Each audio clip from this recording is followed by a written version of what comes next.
di dalam Lukas pasal yang ke-16 ayat 19 ayat sampai 31, Lukas 16 ayat 19 sampai 31. Saya akan membaca ayat 19, Bapak Ibu Saudara membaca ayat 20, demikian seterusnya hingga ayat yang ke-31. Demikian firman Tuhan. Ada seorang kaya yang selalu berpakaian jubah ungu dan kain halus dan setiap hari ia bersukaria dalam kemewahan.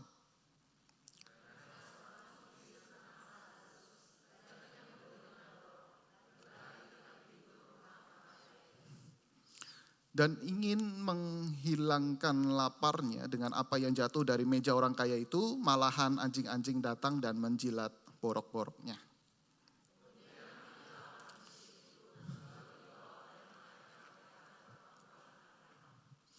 Orang kaya itu juga mati lalu dikubur, dan sementara ia menderita sengsara di alam maut, ia memandang ke atas dan dari jauh dilihatnya Abraham dan Lazarus duduk di pangkuannya.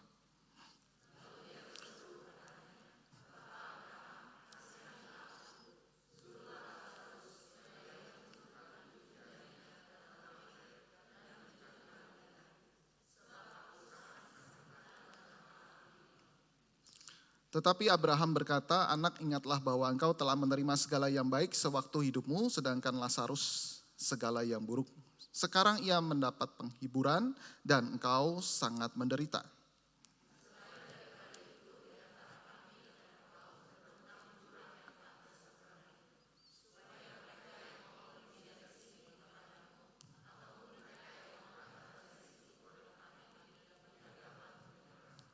Kata orang itu, "Kalau demikian aku minta kepadamu Bapa, supaya engkau menyuruh dia ke rumah ayahku.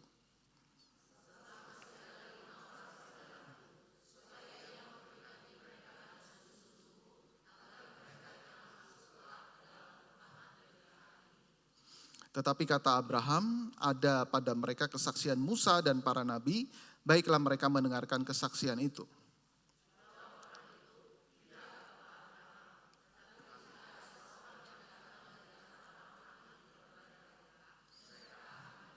Sama-sama ayat 31.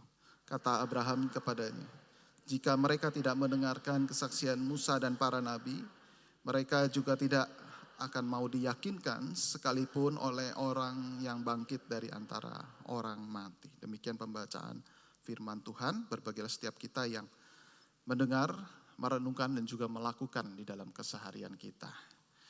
Nah, saudara-saudara, seperti saya tadi sampaikan, tema kita adalah kunci kerajaan maut. Sepertinya tema yang menyeramkan dan tidak suka atau tidak enak untuk didengar, saudara-saudara.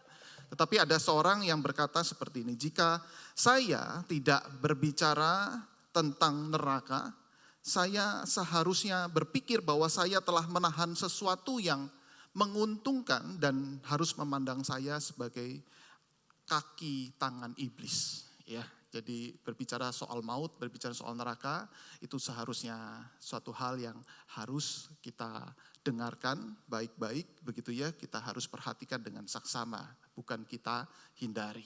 Demikian kata teolog tersebut. Maka pas sekali waktu saya melihat ini, ya ini seharusnya kita sama-sama mendengarkan, menyimak, dan kita boleh memperhatikan, mengambil kebijaksanaan dari apa yang kita akan bahas. Nah, saudara-saudara, waktu kita membaca bagian firman Tuhan tadi, kisah tadi adalah kisah perumpamaan. Nah, kisah perumpamaan itu bukan kejadian sebenarnya, saudara, secara mendetail, tetapi dari perumpamaan itu kita bisa menarik kesimpulan atau memetik pelajaran kebenaran-kebenaran. Ada banyak mutiara-mutiara kebenaran yang sangat berharga. Nah, perumpamaan ini diberi judul Orang Kaya dan Lazarus yang Miskin oleh LAI, Lembaga Alkitab Indonesia. Nah, Lazarus di sini tentu bukan Lazarus yang dibangkitkan oleh Yesus atau saudara dari Maria dan Marta. Tetapi ada Lazarus yang kebetulan namanya sama.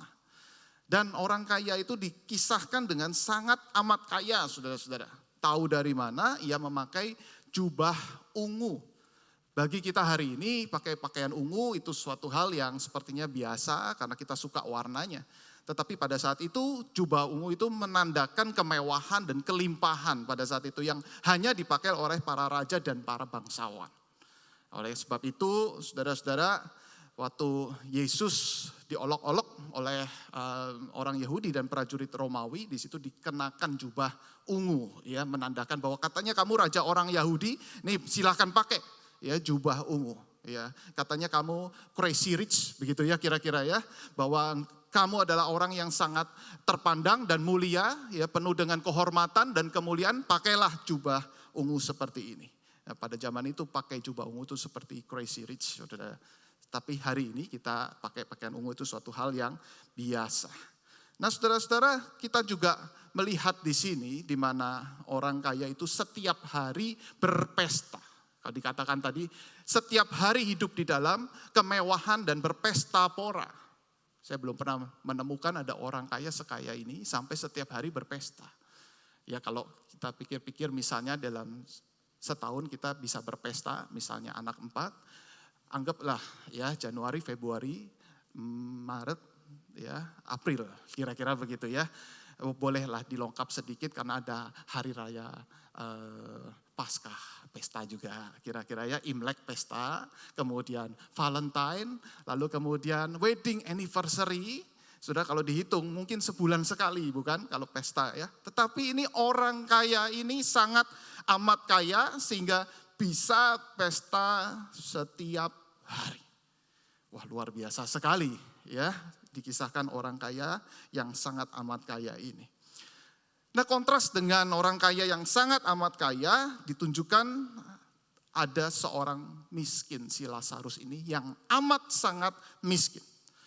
Nah, hari ini kalau kita melihat pengemis, kebetulan badan juga masih sehat begitu ya, karena itu masih bisa berjalan-jalan di perempatan lalu lintas untuk meminta uang. Nah, ini pengemis yang ada di sekitar kita. Tetapi ini dikisahkan si Lazarus, si miskin ini, saudara, sangat amat miskin, sudah tidak bisa jalan, dan kemudian badannya itu penuh dengan borok, penuh dengan luka. Saudara bisa bayangkan betapa banyak lalat yang menghampiri luka-luka tersebut, bahkan sampai ada anjing yang menjilati luka tersebut. Ya saudara ya, artinya apa? Si miskin ini tidak mampu lagi untuk mengusir anjing tersebut. Kalau dia masih ada tenaga, masih bisa bergerak, dia akan menghindar dari datangnya anjing. Tetapi ini si miskin itu sampai dia tidak punya tenaga lagi untuk mengusir anjing itu. Dan bahkan saudara yang diminta di sini untuk meminta makanan, sangat amat lapar, bukan meminta kesembuhan. Saudara perhatikan di sini, ketika si miskin itu hanya meminta makanan, artinya dia sudah berpikir saya sudah tidak mungkin lagi bisa sembuh. Hidupku penuh dengan penderitaan, sakitku udah seperti ini sudah biasa. Aku sudah tidak mungkin lagi sembuh dan selama-lamanya aku seperti ini. Aku hanya minta makanan. Hanya minta makanan, itu saja aku sangat lapar. Saudara bisa bayangkan. Ini miskinnya seperti apa? Belum pernah juga kita melihat seorang semiskin ini, bukan? Jadi ada seorang kaya yang amat sangat kaya, ada seorang miskin yang amat sangat miskin. Nah, dari sini kita akan melihat, saudara, saya membagi dengan 3 bagian. Ya. Yang pertama kita akan melihat, bagian pertama saya beri judul gambaran kuasa maut. Gambaran kuasa maut, the power of death. Ya, gambaran kuasa maut. Kemudian yang kedua, di bagian kedua saya akan memberikan judul gambaran kuasa kerajaan maut, the power of death kingdom atau the power of hell. Kemudian yang ketiga baru kunci kerajaan maut. Ya, kita lihat yang di bagian yang pertama, saudara-saudara. The power of death atau gambaran kuasa maut. Dikatakan saudara di dalam kisah tadi, matilah si kaya dan si miskin. Dua-duanya mati. Nah, ini menarik sekali. Mengapa bukan dikisahkan si miskin itu mati?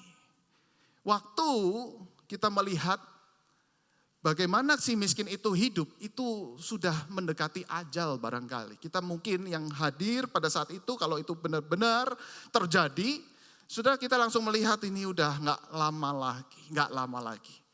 Ini tinggal tunggu waktu, tinggal tunggu beberapa hari bahkan beberapa jam lagi. Sudah amat sangat lemah sekali. Tetapi justru di sini dikisahkan bukan hanya si miskin mati lalu orang kaya itu tetap hidup, tetapi dua-duanya mati. Nah maksudnya apa ketika si penulis Injil Lukas ini mengisahkan dua-duanya mati, saudara? Berarti dua-duanya ini sama-sama terkena dampak dari kuasa maut. Kuasa maut atau kematian yang kita namakan dengan kematian itu dihadapi oleh semua orang tanpa pandang bulu apakah mereka kaya atau mereka miskin. Kuasa kematian itu bisa menelan siapa saja tanpa melihat apakah mereka berpendidikan atau mereka kurang berpendidikan. Kuasa alam maut itu bisa menelan siapa saja tanpa melihat apakah mereka tua atau masih muda. Ya, kita bisa melihat bukan di dalam pandemi, kita bisa melihat baru umur segini ternyata dia sudah kembali ke rumah Bapa. Ya, jadi kita bisa melihat di sini ada kuasa alam maut yang begitu luar biasa besarnya dan cukup menyeramkan di sini, saudara-saudara, sehingga setiap manusia akan ditelan oleh kematian. Tetapi menarik sekali kenapa tidak dikisahkan ada si pandai dan si bodoh. Mengapa si Injil Lukas ini tidak mengisahkan bahwa ada dua orang, ada si tua dan si muda. Kira-kira seperti itu. Tetapi ada si kaya dan si miskin, saudara-saudara. Ini sangat menarik perhatian kita bukan? Kenapa sampai dikisahkan seperti ini? Karena penulis Injil Lukas ingin mengatakan bahwa ada kuasa yang lebih besar daripada uang. Ada kuasa yang jauh lebih besar daripada uang yang kata orang itu berkuasa. Kata orang itu ketika memiliki uang yang banyak itu bisa berkuasa, bisa membeli ini dan itu, membeli harga diri, membeli kenyamanan. Dan itu menjadi segala-galanya. Tetapi pada saat itu orang kaya itu harus belajar bahwa kuasa yang dimiliki ketika dia memiliki uang, ada kuasa yang lain yang lebih besar. Ada kuasa kematian yang lebih besar. Ada kuasa maut yang lebih besar. Dan dia tidak akan bisa menghadapi akan hal itu. Si kaya itu bisa membeli segala-galanya. Semua kemewahan, barang-barang yang mewah. Bahkan gelar-gelar yang tinggi bisa dibeli dengan uang. Tetapi cuma satu hal yang ia tidak bisa lakukan atau ia tidak bisa beli. Yaitu menghindari kematian. Jodoh bisa ditolak, kata orang begitu. Tetapi kematian tidak bisa ditolak. Uang dapat membeli kebahagiaan, tetapi uang tidak bisa membeli kehidupan. Itu sebabnya dikisahkan si kaya dan si miskin. Nah, apa yang salah daripada si kaya, saudara? Bukan berarti orang kaya itu salah di hadapan Tuhan, tidak demikian tentunya. Nah, si kaya ini tidak menyadari bahwa suatu hari dia akan berhadapan dengan alam maut. Si kaya ini mempergantungkan hidupnya dengan hartanya sehingga ia lupa untuk mempersiapkan hari kematiannya. Si kaya ini, saudara, hanya berpesta pora sehingga dia lupa hidup itu bukan hanya sekedar menikmati tetapi juga perlu beribadah. Kalau setiap hari dia berpesta pora seperti ini, kapan beribadahnya, saudara-saudara ya? Setiap hari dari Senin sampai Minggu dia berpesta pora pasti juga tidak beribadah. Nah, yang paling fatal adalah ketika dikatakan di sini mau dikaitkan ada Lazarus yang sangat miskin itu, dia tidak berbuat baik kepada Lazarus itu. Tidak mengasihi orang yang sangat membutuhkan, yang ada di depan matanya, yang setiap hari mengemis, yang membutuhkan pertolongan. Padahal Tuhan menginginkan untuk bisa berbagi dengan orang yang membutuhkan pertolongan itu. Itu yang menjadi kesalahan daripada si kaya. Yang kemudian yang kedua, saudara, kalau bagian yang pertama itu adalah gambaran kuasa maut, kita melihat di bagian yang kedua, yaitu the power of that kingdom, gambaran daripada kerajaan maut. Nah, menarik sekali di sini ternyata kehidupan dua orang, si kaya dan si miskin, berakhir, tetapi kisah belum selesai. Ada poin yang kedua ini, ternyata ada kehidupan setelah kematian. Tidak selesai di sini, saudara, tetapi dilanjutkan lagi, dan yang menarik, ayat yang di bagian yang kedua ini lebih panjang daripada bagian pertama.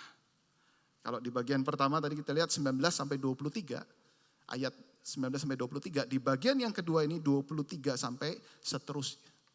Nah, ini artinya apa? Menunjukkan bahwa ada kehidupan setelah kematian yang lebih panjang daripada kehidupan yang ada di dunia saat ini, saudara-saudara. Dan menarik di sini, si penulis Injil Lukas itu tidak menyebutkan siapa nama orang kaya itu. Tetapi si Lazarus, si miskin itu dicatat namanya, disebutkan namanya, bahkan ada artinya. Tuhan menolong. Nah, di sini saudara dikatakan bahwa si Lazarus, si miskin itu ada di pangkuan Abraham. Nah, Abraham itu orang kaya. Berarti ini membuktikan bahwa bukan kekayaannya yang salah.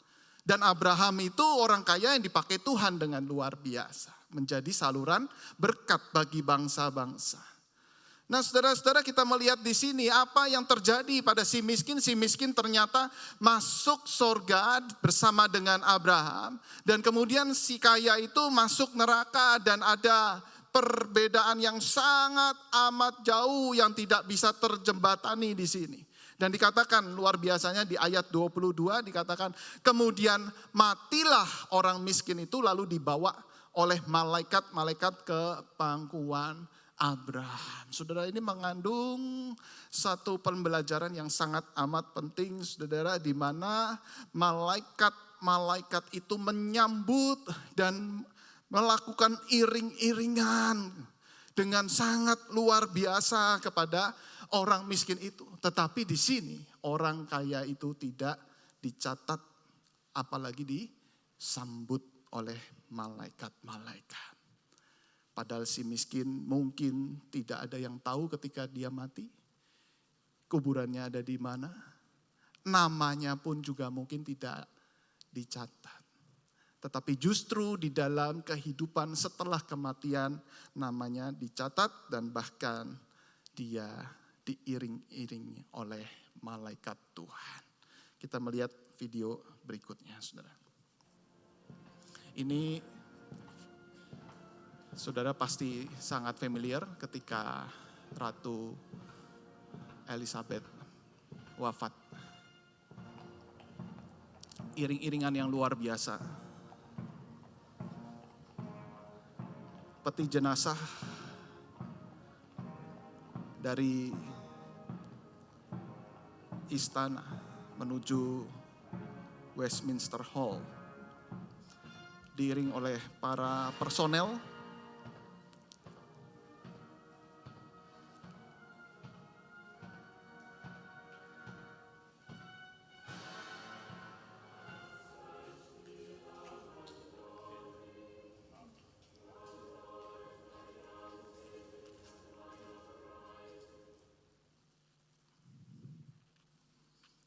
Saudara, saya pikir saudara sangat familiar sekali ketika ada orang yang sangat kaya, orang yang sangat terkenal, ketika wafat akan dihadiri oleh begitu banyak orang dan bahkan melakukan iring-iringan untuk menghormati jenazah almarhumah dengan sangat hormat, dengan sangat kusuk sekali untuk melihat apa yang sudah beliau kerjakan.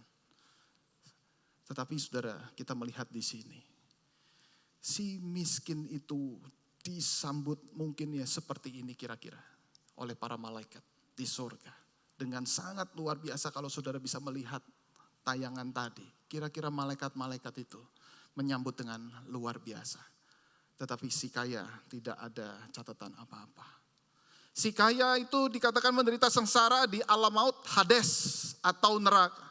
Bahkan ia meminta Lazarus, tolong celupkan ujung jarinya untuk menyejukkan lidahku, katanya seperti itu. Jadi digambarkan bagaimana ia sangat menderita, sangat amat panas.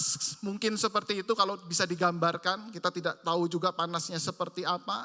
Bahkan sampai minta supaya apa? Supaya Lazarus itu meneteskan setetes saja untuk menyejukkan lidahnya. Saudara bisa bayangkan, tadi si miskin minta sesuap saja karena sangat amat lapar. Tetapi si kaya itu minta setetes saja. Saya sangat kesakitan di sini. Nah saudara, ini menggambarkan bahwa si kaya itu sangat menderita kehausan, kepanasan, kesakitan. Minta setetes air itu bisa menyegarkan sekali. Tetapi di sini dijawab, di antara kami dan engkau terbentang jurang yang tidak terseberangi. Kami tidak dapat menyeberang, tidak dapat pergi ke sana. Dan ini sangat menyeramkan sekali. Bagaimana gambaran daripada kuasa kerajaan maut. Ya tentu kita tidak bisa detail untuk menggambarkan karena ini sekali lagi kisah perumpamaan. Apinya seperti apa, kita tidak tahu saudara akan hal ini. Tapi ini sebuah hal yang ingin menggambarkan bahwa neraka itu ada. Neraka itu ada. Ada perdebatan. Kenapa ada? Kenapa tidak ada? Kalau Tuhan adil, Tuhan akan menyatakan keadilan. Berarti Tuhan menghukum dosa. Menghukum dosa tempatnya di mana? Kalau tidak ada wadah, tidak mungkin keadilan dan penghukuman itu dinyatakan. Karena kita percaya Tuhan adalah Allah yang adil. Berarti harus ada tempat. Nah tempat itu adalah neraka. Nah kalau sampai di sini cerita ini berhenti, saudara, cilaka sekali saudara hidup ini. Hidup ini penuh dengan suatu kesia-siaan. Apa yang saudara dan saya lakukan, saudara akan terus berujung dengan hal seperti ini. Dan ini sangat amat mengerikan. Dan sepertinya saudara hidup itu tanpa ada pengharapan. Hancurlah hidup ketika ujungnya pasti seperti ini. Nah tetapi kisah ini saudara-saudara tidak berhenti di sini. Tetapi ada episode berikutnya. Episode yang ketiga saudara, yaitu kunci kerajaan maut. Kunci kerajaan maut atau the key of death and hell. Apa kunci kerajaan maut itu? Siapakah yang memegang kunci kerajaan maut? Menurut saudara siapa yang memegang kunci kerajaan maut? Kalau jawaban saudara adalah iblis, saudara berarti kita salah selama ini ketika kita memikirkan tentang maut. Mari kita lihat saudara Wahyu 1 ayat yang ke-18. Wahyu 1 ayat 18 dikatakan, aku telah mati Yesus. Namun lihatlah aku hidup sampai selama-lamanya dan aku memegang segala kunci maut dan kerajaan maut. Yesus berkata kepada Rasul Yohanes dalam penglihatan di situ bahwa aku memegang kunci maut, kematian, dan juga kunci maut, kerajaan maut dalam arti neraka di sini. Jadi Yesuslah yang ternyata memegang kunci kerajaan maut, bukan iblis. Iblis menjatuhkan orang-orang Kristen, orang-orang percaya, orang-orang yang tadinya mungkin berusaha untuk percaya. Tetapi iblis bukan yang memegang kunci maut itu. Kita lihat Matius 10 ayat 28. Dikatakan, dan janganlah kamu takut kepada mereka yang dapat membunuh tubuh, tetapi yang tidak berkuasa membunuh jiwa. Tetapi takutlah terutama kepada Dia yang berkuasa membinasakan baik jiwa maupun tubuh di dalam neraka. Takutlah kepada siapa? Dia yang berkuasa, Yesus, Tuhan. Bagian lain dalam Ayub 12 ayat 10. Bahwa di dalam tangannya terletak nyawa segala yang hidup dan nafas setiap manusia. Berarti kunci maut dan kerajaan maut terletak pada Yesus. Dan kita tahu kisah Ayub.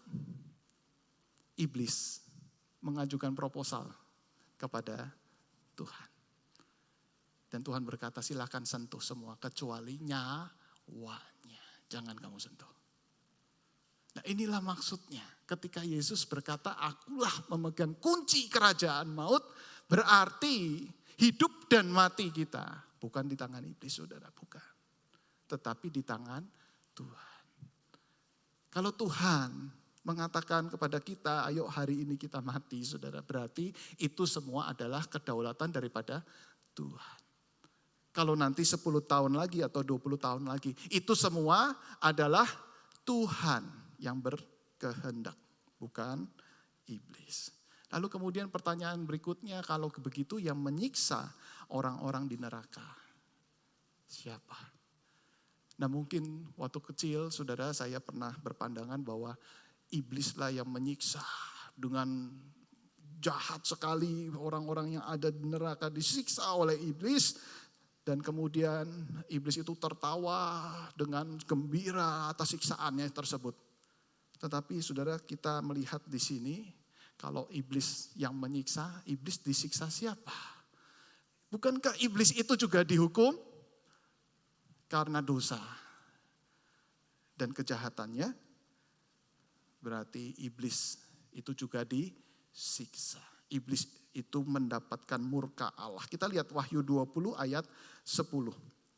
Dikatakan, dan iblis yang menyesatkan mereka dilemparkan ke dalam lautan api dan belera, yaitu tempat binatang dan nabi palsu itu, dan mereka disiksa siang malam sampai selama-lamanya. Jadi jelas di sini, saudara, bahwa iblis bukan yang menyiksa, tetapi iblis justru yang dihukum. Dihukum oleh siapa? Ya, kita bisa menyimpulkan bahwa murka Allah itu hadir di neraka. Allah hadir di mana-mana. Berarti di surga Allah hadir di dalam kasih-Nya, di neraka Allah hadir di dalam murka-Nya. Saudara, kalau kita bisa melihat gambaran utuh seperti ini, saudara, kita bisa melihat bahwa kunci kerajaan Allah itu adalah Tuhan. Kunci kerajaan surga juga Tuhan. Kunci kerajaan maut itu juga adalah Tuhan. Oleh sebab itu kita bersyukur, saudara, kita punya Allah yang pernah mati dan kemudian bangkit. Karena apa? Karena Dia sudah menang melawan kuasa maut. Roma 6 ayat yang ke-9. Dikatakan, karena kita tahu bahwa Kristus sesudah Ia bangkit dari antara orang mati, tidak mati lagi dan maut tidak lagi berkuasa atas Dia. Ya, jadi saudara-saudara jangan khawatir akan maut, seolah-olah firman Tuhan ingin berkata seperti itu. Karena apa? Karena kita bersyukur kita punya Allah yang sudah pernah mati dan bangkit, yaitu Yesus Kristus. Dia pegang kunci kerajaan maut. Sehingga dalam bagian yang lain dalam Korintus dikatakan bahwa hai maut, di manakah sengatmu? Kita tahu maut itu berkuasa. Kita tahu, saudara, ketika manusia jatuh dalam dosa, kuasa maut itu sepertinya dipegang oleh iblis seolah-olah. Tetapi kita percaya Tuhan izinkan hal ini, saudara, supaya nanti ada penggenapan di mana Yesus sendiri yang turun di dalam kerajaan maut itu. Untuk membereskan semuanya itu, untuk sungguh-sungguh kita bisa melihat bahwa Dia yang kemudian mengalahkan kuasa maut. Sehingga saudara dan saya hari ini kita bisa berkata, puji Tuhan, Yesus sudah mengalahkan maut. Kita tidak perlu takut lagi dengan maut. Nah, dengan pemahaman seperti ini, saudara, mari kita melihat 3 ayat terakhir tadi, maksudnya apa? Kita lihat ayat 29, saya bacakan terlebih dulu. Tetapi kata Abraham, ada pada mereka kesaksian Musa dan para nabi. Baiklah, mereka mendengarkan kesaksian itu. Jawab orang itu, tidak Bapak Abraham. Tetapi jika ada seorang yang datang dari antara orang mati kepada mereka, mereka akan bertobat. Kata Abraham kepadanya, jika mereka tidak mendengarkan kesaksian Musa dan para nabi. Mereka tidak juga akan mau diyakinkan sekalipun oleh seorang yang bangkit dari antara orang mati. Jadi saudara, ini sepertinya kisah ini diceritakan bahwa si kaya itu dia protes begitu kan. Ya coba dong kalau misalnya ada seorang yang datang dari antara orang mati itu, ya barangkali mereka bisa bertobat, mungkin caranya seperti itu. Tetapi tidak demikian kata Abraham. Satu cara untuk bisa memegang kunci kerajaan maut atau diperkenan oleh si pemegang kunci kerajaan maut adalah mendengarkan dan cukup percaya dengan kesaksian Musa dan para nabi. Itu maksudnya. Tidak bisa yang sudah mati suruh balik lagi, tidak bisa, tetapi cukup percaya dengan kesaksian Musa dan para nabi. Nah sekarang pertanyaannya, maksudnya apa? Percaya dengan kesaksian Musa dan para nabi. Kita lihat Yohanes 1 ayat 45. Dikatakan Filipus bertemu dengan Natanael dan berkata kepadanya, kami telah menemukan dia yang disebut oleh Musa dalam kitab Taurat dan oleh para nabi, yaitu Yesus, anak Yusuf dari Nazaret. Kita lihat bagian lain. Kisah Rasul 28 ayat 23b. Ia menerangkan dan memberi kesaksian tentang mereka, tentang kerajaan Allah, dan berdasarkan hukum Musa dan kitab para nabi. Ia berusaha meyakinkan tentang Yesus. Jadi klop saudara. Dengan penjelasan kunci kerajaan maut yang dipegang oleh Yesus. Sehingga satu-satunya syarat untuk bisa lepas dari kuasa maut cuma percaya kepada Yesus. Sudah itu. Jadi di sini kita bisa menyimpulkan kenapa orang kaya itu kemudian masuk ke neraka, yang miskin masuk ke surga. Bukan dengan perbuatan baik si orang miskin juga masuk ke dalam kerajaan surga. Sudah tidak bisa apa-apa. Tetapi si miskin itu percaya kepada kesaksian Musa dan para nabi.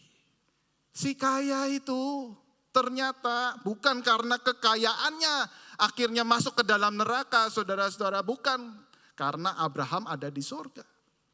Berarti orang kaya itu dia tidak mau percaya kepada kesaksian Musa dan para nabi. Sampai ditolak sama Abraham. Tidak mungkin. Dan kalau memang benar-benar ada, tidak mungkin ada yang mau diyakinkan. Kita tahu ayat yang terakhir itu menuju kepada Lazarus yang sudah dibangkitkan. Dan ketika Lazarus sudah dibangkitkan pun masih juga ada banyak orang yang tidak mau percaya. Kalau memang nanti ada kehidupan setelah kematian dan bisa percaya kemudian masuk di dalam kerajaan surga. Jadi kunci satu-satunya hanyalah percaya kepada Yesus Kristus. Nah saudara-saudara, apakah saudara dan saya sudah sungguh-sungguh percaya? Itu poinnya. Apakah kita sudah sungguh-sungguh percaya kepada Yesus? Percaya dengan segenap hati bahwa Dia yang sudah mengampuni dosa kita. Percaya dengan sungguh-sungguh bahwa Yesuslah Tuhan dan Juru Selamat pribadi setiap kita. Kalau kita sudah percaya dengan sungguh-sungguh, saudara tidak perlu takut dengan kuasa maut. Kalau saudara sudah percaya dengan sungguh-sungguh, saudara tidak perlu khawatir saudara untuk hari depan kita. Semua sudah ada jaminannya bahwa kita nanti akan masuk di dalam kerajaan surga. Sudah. Bukan dengan kita melayani, bukan dengan perbuatan baik, bukan dengan kita bersedekah, bukan dengan hal yang lain saudara, tetapi hanya percaya. Nah pertanyaannya kalau kita sudah beriman, kita sudah percaya, saudara apa relevansinya dengan pemberitaan firman Tuhan hari ini? Maka jadilah saudara, jangan seperti orang kaya tadi. Kita harus lebih bergantung kepada Tuhan. Lebih dari kekayaan kita.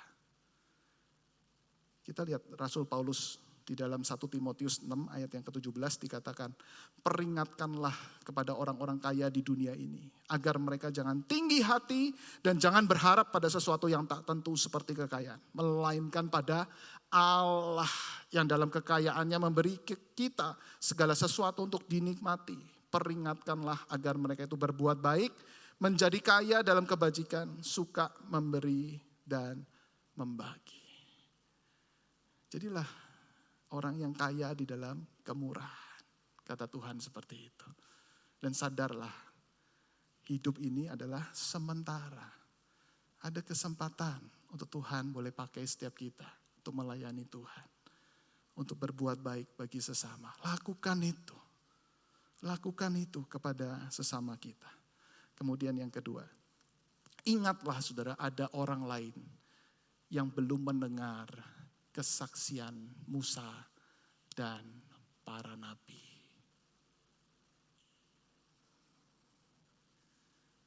Saudara ketika kita diselamatkan jangan kita Tuhan terima kasih, Tuhan memberikan keselamatan. Artinya Tuhan menginginkan kita juga menceritakan berita keselamatan kepada orang-orang di sekitar kita. Ceritakan kepada mereka yang belum pernah mendengar, masih keras hati. Ceritakan kepada mereka saudara, supaya mereka tidak berujung kepada kebinasaan kekal, tetapi mereka boleh menerima dan dibebaskan dari alam kuasa maut itu. Kita lihat Lukas 16 ayat 27-28. Kata orang itu, orang kaya itu, kalau demikian aku minta kepadamu Bapak Abraham ya, supaya engkau menyuruh dia ke rumah ayahku. Dia teringat dengan orang-orang di rumahnya. Sebab masih ada 5 orang saudaraku, supaya memperingati mereka dengan sungguh-sungguh, agar mereka jangan masuk kelak ke dalam tempat penderitaan ini. Tolong, aku masih teringat dengan sanak saudaraku. Ingatkan mereka. Tetapi sudah terlambat. Kalau ada yang masih hidup, berarti kita yang masih hiduplah yang menjadi alat untuk mengingatkan mereka.